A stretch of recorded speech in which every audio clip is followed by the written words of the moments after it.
Now for something a little bit more fun and, I don't know, interesting things to me. You'll remember this, just key rings. Nothing more, nothing less. All right, static position, arm not moving, all in frame now. Okay, so forward, back, forward, back, building up a little bit of momentum.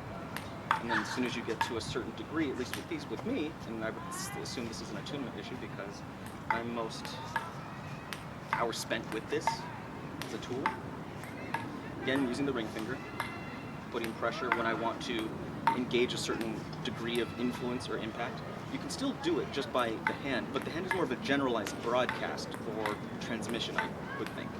But depending on how it's actually being performed, regardless of my interpretation, it could just simply be, extension of one's own body, and this is more visually representative, because you're essentially having your subconscious do the work. Your conscious mind is telling the subconscious what it wants the body to do.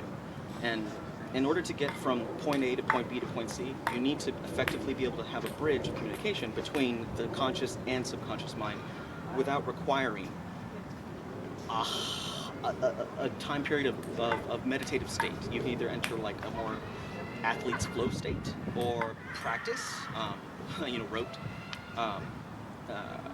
or just simply, I like to think of it as that brute force this,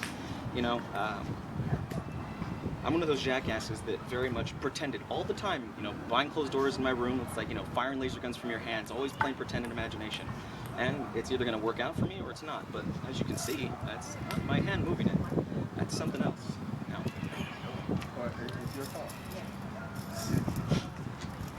Now, more complex stuff, like for instance, that's just me doing it with my spinning, blah, blah, blah. And then now continue.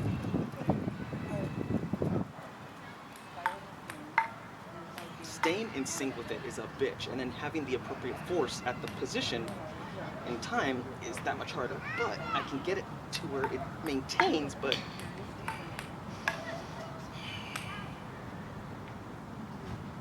yeah, doing it with my mind, much harder.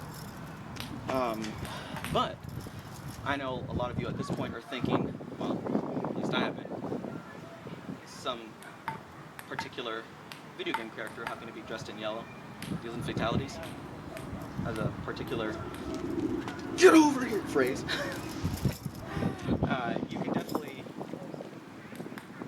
increase the magnitude of the effect when you use, of course, the hand that you're connected to. That's kind of like self-evident. So if you ever want to do something like that, it's a lot easier. I'm working on returns. Also, more finessing stuff like just.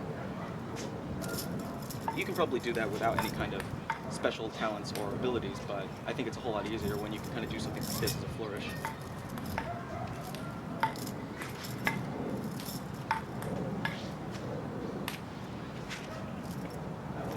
Now, in terms of like canceling motion and changing direction, that's a lot easier to do with this tool for whatever reason. I don't know if it's necessarily related to metal, related to the biogeometry of the circles of the key rings, color of the gold key rings, just the fact that I've been attuned to it for so long. But in terms of strictly levitating something, keeping it static in place, not there yet, I can kind of get upward motion, and definitely like there's hints of it, staying. But in terms of being like, okay, stay, I don't know. I think it's just practice. I think. Could be you need more sunlight, more meditation, time, great solar flash, who the fuck knows? I'm not going to color it and label it in terms of meditation or spirituality. Frankly, like I said, brute force. But strong imagination, perseverance, and like I said in the original video, suspending disbelief.